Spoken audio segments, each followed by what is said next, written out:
Así que es lo único que puedo decirles para que escuchen atentamente. Una linda tesis llena de vivencias y que, bueno, algún día podremos publicar en todo el paquete, ¿no? Porque estas cosas no las sabe todo el mundo. Hasta luego. Bien, gracias, Graciela. Gracias por venir, por estar siempre. 10 años, del 2008 egresamos, Adriana y yo, y 2009 egresó Virginia, y en el camino hemos recorrido de todo. Y bueno, me toca un poco hablar del problema y el título en realidad, por qué fue elegido. El desvalimiento y difusión en familias sordo-oyentes, desencuentros entre padres e hijos sordos. En realidad, ahí me toca un poco hablar del problema. Hay un problema, si no, no hubiese una investigación. Nosotros enfocamos en padres oyentes e hijos sordos de todo el país. Y en 10 años hemos hecho muchas entrevistas, no solamente en Montevideo, sino en el interior del país. Y estuvo Joana acá y las Badaraco, y fueron un gran alivio para nosotros, porque nos invitaron a su Soriano natal y estuvimos ahí investigando. Muchas gracias. Un niño que no oye, padres que hablan en una lengua fónica, una familia subordinada al sostén de los especialistas, llamemos médicos, fonoaudiólogos, maestros, etc. Un enfoque ideológico de la sordera vista como una enfermedad y no como una deficiencia. En general, hasta ahora se ve como una enfermedad, y eso a nosotros nos pone muy mal, y creo que la comunidad sorda también. La desinformación o información tendenciosa de parte de los médicos, los profesionales, la mirada médica que hace foco sobre la enfermedad y no sobre la deficiencia, eso es lo que dije recién, y que realmente a nosotros nos pone muy nerviosos cuando hablan de enfermedad. Una familia disválida, disfuncional, en la que el apego no se puede instalar en las relaciones intrafamiliares, porque somos familias oyentes que hablamos fónicamente y nuestro hijo nace sin la posibilidad de escuchar. Entonces ahí nosotros se nos corta todo lo pensado, todo lo que queríamos cantarle, todo lo que queríamos hablarle o explicarle. Se nos corta esa forma de comunicarnos, o sea, incomunicación. Una familia incomunicada por falta de una lengua compartida, que muchos de acá nadie se puede dar cuenta, pero es eso un poco. No compartimos la misma lengua, y a nosotros como padres y a los padres de la investigación les pasa exactamente lo mismo. No encontramos la respuesta en ningún lado que vamos. Si nos hubiesen enviado a la Asociación de Sordos, hubiese sido todo muy fácil. El desvalimiento, que es el título, es un desamparo, abandono, falta de ayuda o favor, acción y efecto de dejar sin amparo, sin protección. Y eso es lo que nosotros sentimos al momento de elegir ese nombre. La disfunción, presencia de una alteración, problema que afecta el correcto funcionamiento de una familia tipo. Cuando nace un niño, no funciona de la misma manera, y todos sabemos que es así, y llevamos esa familia toda la vida así, disfuncional. Puse caos porque para mí, y para creo que gran parte de las familias, es un caos cuando nos diagnostican a nuestros hijos. Todo aquello que existe en un estado indiferenciado, indefinido, indeterminado e impreciso, asociado con todo lo que es desordenado, estado amorfo e indefinido. Hasta ahora es un estado amorfo y es un caos que hay que enfrentar. Y hay que enfrentarlo consciente, sin pelear con nuestras mentes.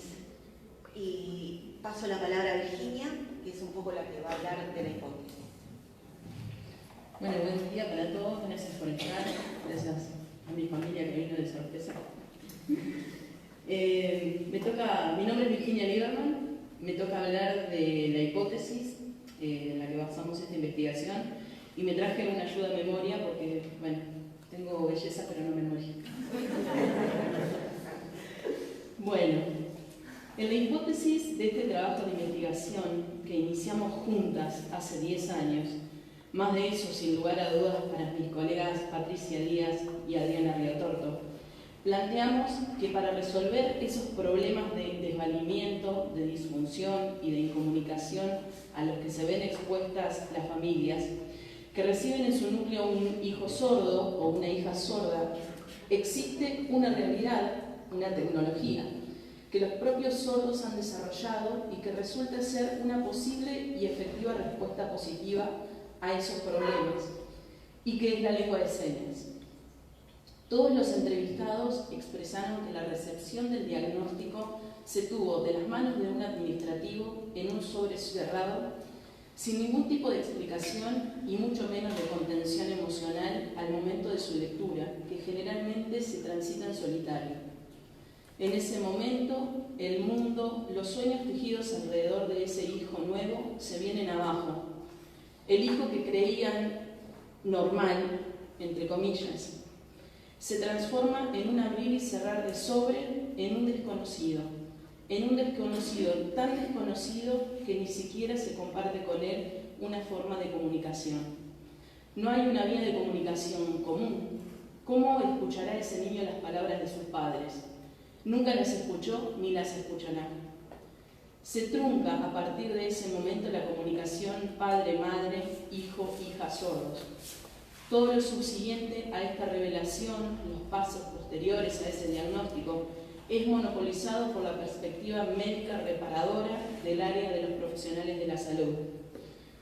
La construcción de la familia sordoyente excede por completo la preparación que tienen esas familias para recibir a ese hijo sordo, puesto que en general, si tenemos en cuenta que el 95% de los hogares donde nacen hijos sordos está compuesto por padres y madres oyentes que no tienen ningún tipo de conocimiento, ya no ni siquiera de la existencia de una lengua de señas, sino un conocimiento directo o al menos soslayado de lo que puede ser la sordera, ni que hablar de la cultura sorda, la identidad sorda, la comunidad sorda o incluso de la existencia de una escuela para sordos.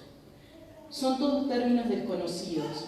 Ese diagnóstico que se recibe, al ser producto de una perspectiva médica, no contemplará estas otras áreas. Ese diagnóstico lo que provoca es el derrumbe de la estructura familiar. Esa familia es arrancada de su zona de confort, de todo lo conocido.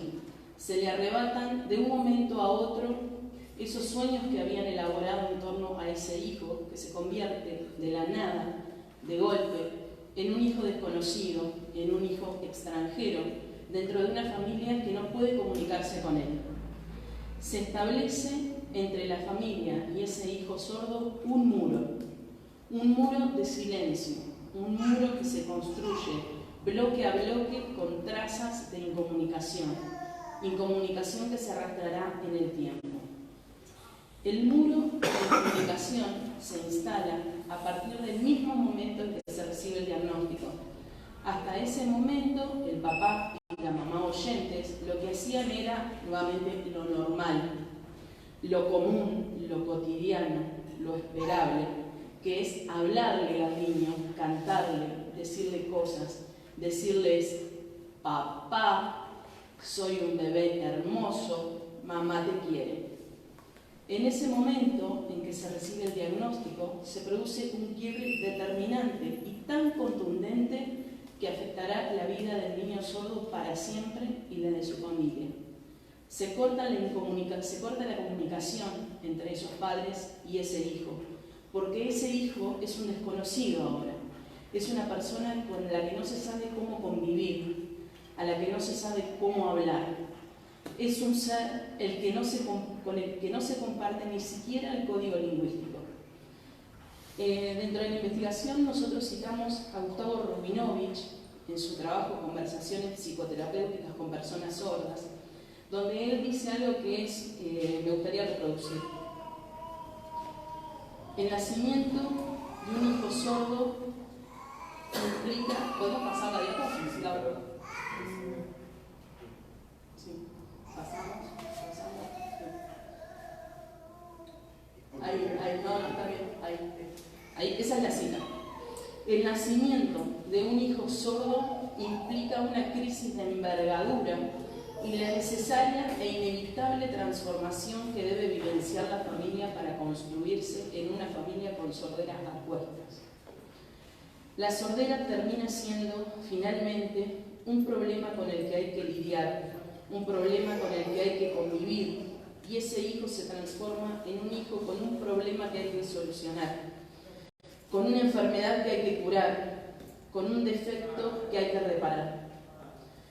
En todo ese camino del acompañamiento, ya sea por la desinformación o la información tendenciosa, es llevada adelante por el área médica, que lo que recomienda es implantar al niño o a la niña sorda y procurar con mucho empeño el no contacto con la lengua de señas o sus pares sordos. Podemos ver aquí en las placas, esto mismo, las entrevistas que hicimos a los padres, donde podemos leer: lloré y lloro solo por la sordera de mi hija. Carencia de todo tipo de información y apoyo. El camino lo recorrí sola, dicen las madres, y sin ayuda de nadie. Pasamos a la otra. Me dijeron que tenía que elegir entre la LSU o que hablara. Era emocionante escucharla hablar. Ella es normal porque me habla. Todos testimonios de padres. Pasamos a la siguiente. Sí. Si hubiera aprendido LSU, lengua de señas, me hubiera podido comunicar mejor. La inclusión no es lo que pintan. Siempre siento culpa. Siempre hay un dedo acusador que me hace sentir culpable. Los entrevistados denuncian también la carencia total de información y de apoyo. La falta de apoyo es un tema que se repitió en todas las entrevistas. La falta de apoyo, y en esto de que el camino se recorre solo, los entrevistados también expresaron que la que más se veía afectada por la sordera del hijo era la madre. Esa madre que carga socialmente con ese rol formador, educador, contenedor, que ya no sabe cómo desempeñar ese rol, lo cual provoca un gran sentimiento de culpa, de dolor con el que cargan esas madres. ¿Cómo ser madre de un hijo sordo es ser desconocido? Esa es la encrucijada a la que se ven enfrentadas las madres y los padres de hijos sordos. ¿Cómo parentar a un desconocido, distinto, desdibujado, roto? La falta de información por parte de los profesionales de la salud, que solo ven en la sordera un problema a reparar, o mejor dicho, la tendenciosidad, la unidireccionalidad de la información que brindan, que lo único que hace es enfocarse en la sordera como enfermedad, como falta de. Apelan a una batería de indicaciones, a un libreto que encaminan las decisiones de los padres hacia un proyecto de reparación, el implante. Comentaban las compañeras también el tema del implante. Y el implante viene de la mano del prejuicio de la existencia de un ranking de lenguas, de una jerarquía de lenguas, de la existencia de lenguas de primera clase y lenguas de segunda clase. La lengua de señas es una lengua a evitar si lo que se quiere es traer de vuelta a ese hijo normal. La supremacía del habla, de lo fónico, de lo pronunciado por el aparato fonador, es la zanahoria que se les promete a los padres. Es el caldero de monedas al final de ese arcoíris que no tiene fin. Esto requiere mantener alejado a ese hijo de todo contacto con su lengua natural, el no contacto con otras personas sordas ni el uso de la lengua de señas. Ese es, según el área médica, la única certeza de éxito, de restitución del hijo soñado. Puesto que ese niño vino roto, lo único recomendable desde la perspectiva médica es arreglarlo con un implante, no exponerlo a la lengua de señas, que puede coartar cualquier intento de progreso lingüístico. Nosotras sostenemos que la lengua de señas es una herramienta necesaria e ineludible. Es el medio de comunicación por excelencia para toda persona sorda. Esa tecnología que le brinda al usuario la capacidad de formar su pensamiento, de moldear su mundo. El que lo rodea y el que se gesta es su interior. La lengua de señas es la llave hacia el conocimiento, la formación de la personalidad, la vía más efectiva hacia la concreción de una mejor calidad de vida para las personas sordas. Bueno, termino por acá mi exposición. Le voy a dar paso ahora a mi colega Adriana Riotorto. Ella va a comentar la metodología aplicada y los resultados obtenidos en esta investigación. Muchas gracias.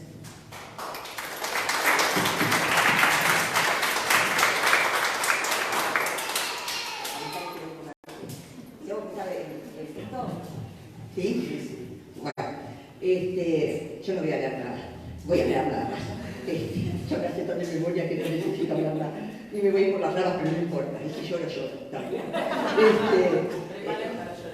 No, pero en realidad, siempre nos dicen, cuando llegamos, algunos, a entender que la lengua de señas es la lengua materna y la lengua natural de nuestros hijos, que esa es la llave y que con eso solucionamos nuestra vida. En realidad, si fuera así, los sordos no tendrían problemas y ya, como hay intérpretes en la educación, estarían tirando puentes y estarían todos recibidos. Nosotros en nuestra casa, si sabemos lengua de señas, estaríamos fascinados y felices y no tendríamos ningún drama, y esta tesis no tendría sentido que estuviera y que lo hubiéramos hecho. Y en realidad, si la hicimos, es porque consideramos que todo eso que vienen hablando mis compas, que la desinformación que tenemos como familia es una constante que se siguió dando y nos sigue sorprendiendo, porque cuando empezamos esta tesis, nuestras hijas ya tienen como 30 años, o sea que nosotros estamos dentro de la comunidad hace muchos años y vamos viendo la evolución de la comunidad. Y cuando empezamos, hace tantos años, esta tesis, pensamos que las cosas habían evolucionado, que las cosas habían cambiado, aunque sea dentro de nuestra casa, ya que lo demás dependemos del Estado y de tanta gente y tantas instituciones que nos apoyen, pero cuando es en nuestra familia y está en nuestras manos, pensamos que eso había cambiado y no, porque sorpresivamente el discurso médico está cada vez más presente.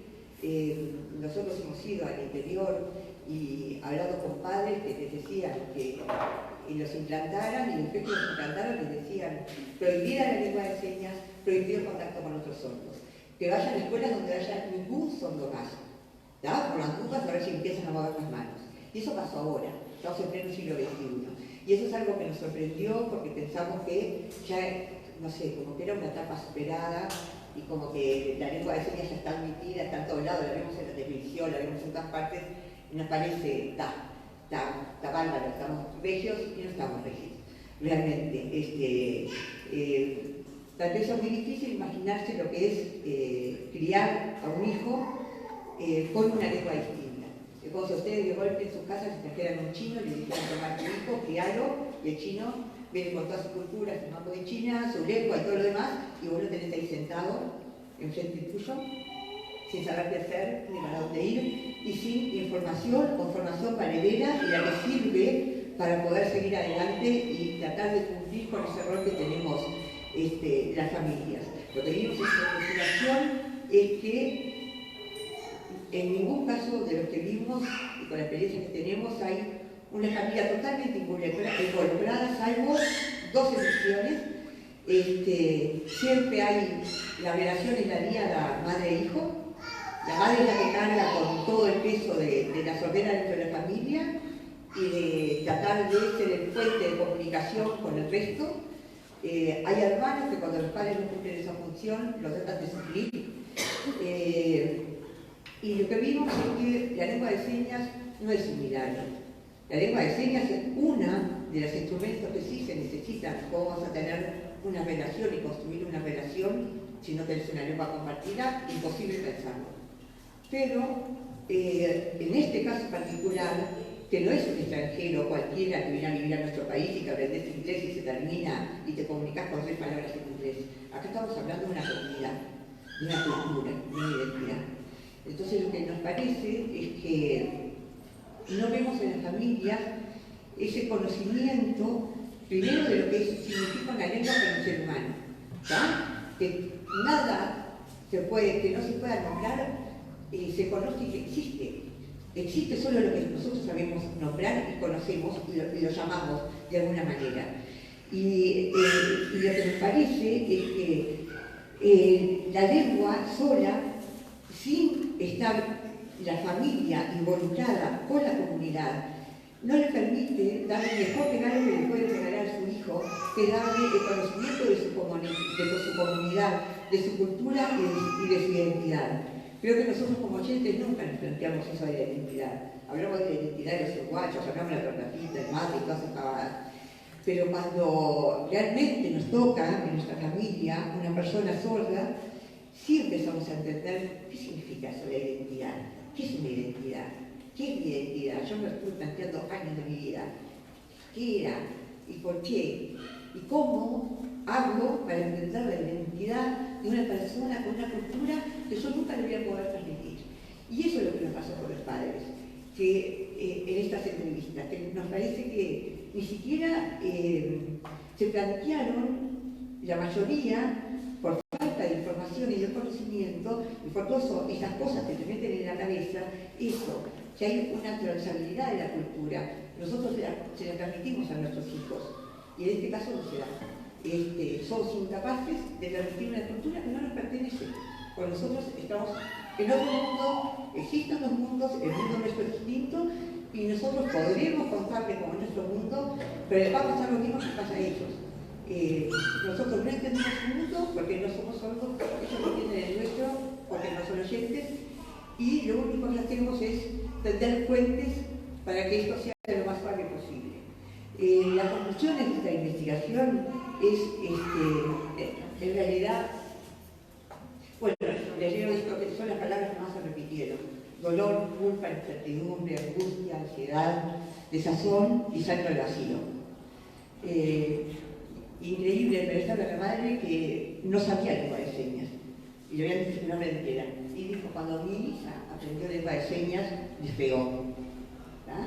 Esto es un testimonio de una madre. Tengo un nombre, quizás, por la mochila que acá hace tantos años. No escucho, Adriana. Tengo un nombre hecho trizas. Esperate que tengo para la boca seca. Tengo un hombro hecho trizas por la mochila que cargo hace tantos años, pero tengo el hombro para que tú, el otro hombro, falta ahí, para que tú te apoyes, hija, y lo tengo fuerte. La mochila pasada la voy a llevar por siempre, porque por más que abrace su cultura y aprenda su lengua, siempre vamos a pensar como oyentes. Lo que más me costó fue darme cuenta que son una comunidad y son distintos. Esta es otra parte que era de los hijos sordos, pero en realidad está bárbaro, porque en realidad lo que quisimos fue entrevistar a los padres y nos pareció que, como estamos hablando de familia, y si nosotros estamos dentro de la comunidad porque tenemos un hijo sordo, teníamos que darle la voz a los hijos sordos de esos padres y a otros hijos sordos para que dieran su versión. Y lo que más impactante, creo, de todo esto fue que hay como una polaridad absoluta en el sentir de la persona sorda y el padre sordo. Los padres oyentes.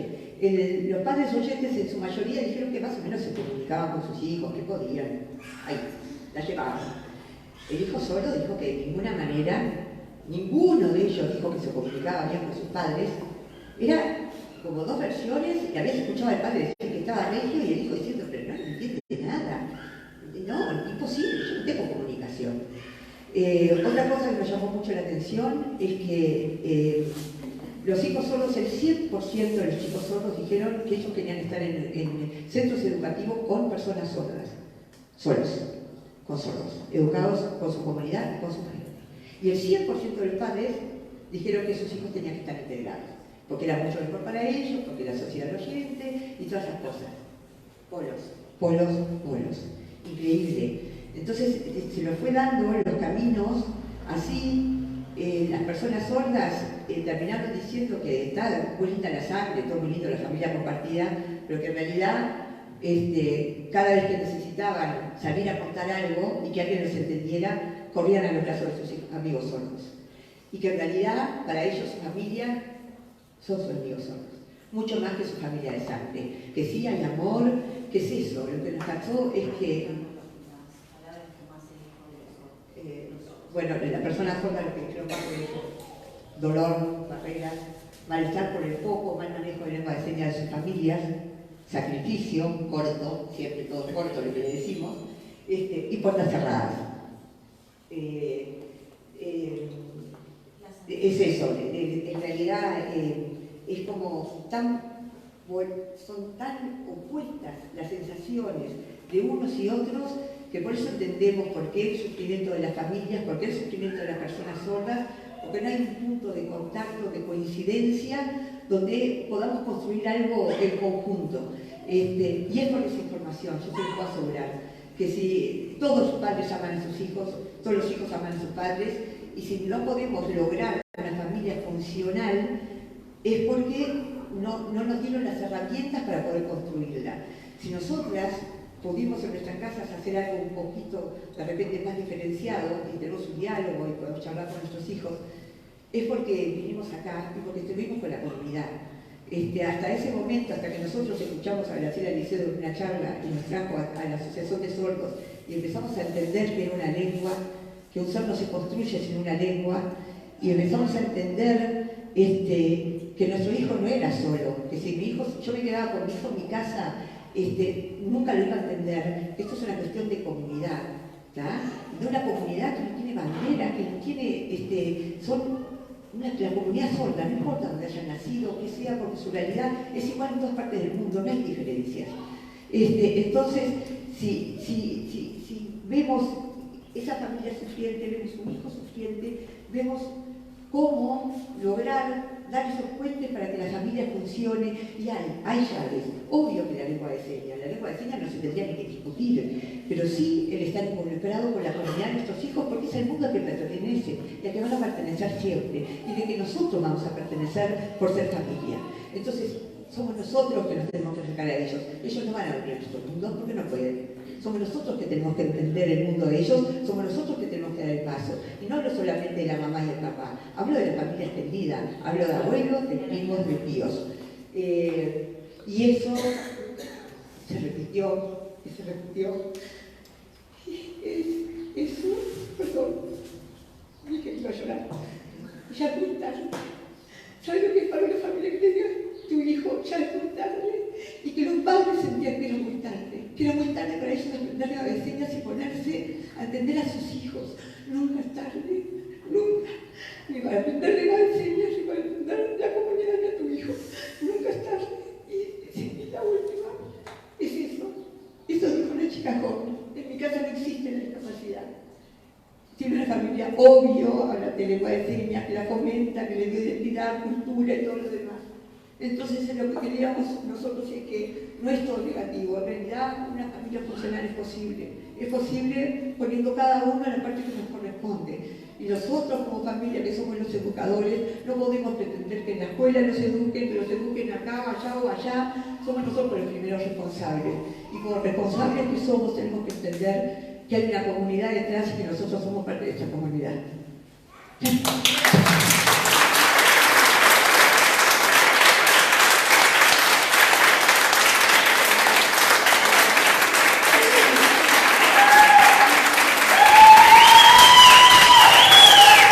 Queremos agradecer a Graciela Pimienta, quería que se nos intérprete, no podía ser. Con ella aprendimos nosotras dos, las primeras, son dos de nuestras primeras vuelos de mate en manos, y nos acompaña hasta el día de hoy. Por supuesto que ahora somos amigas. Gracias a este camino hemos hecho tantos amigos y nos hemos cruzado con tanta gente que nunca nos hubiéramos cruzado. Graciela tenía que ser nuestra intérprete, sí, así que acá la tenemos. Gracias, Graciela, gracias.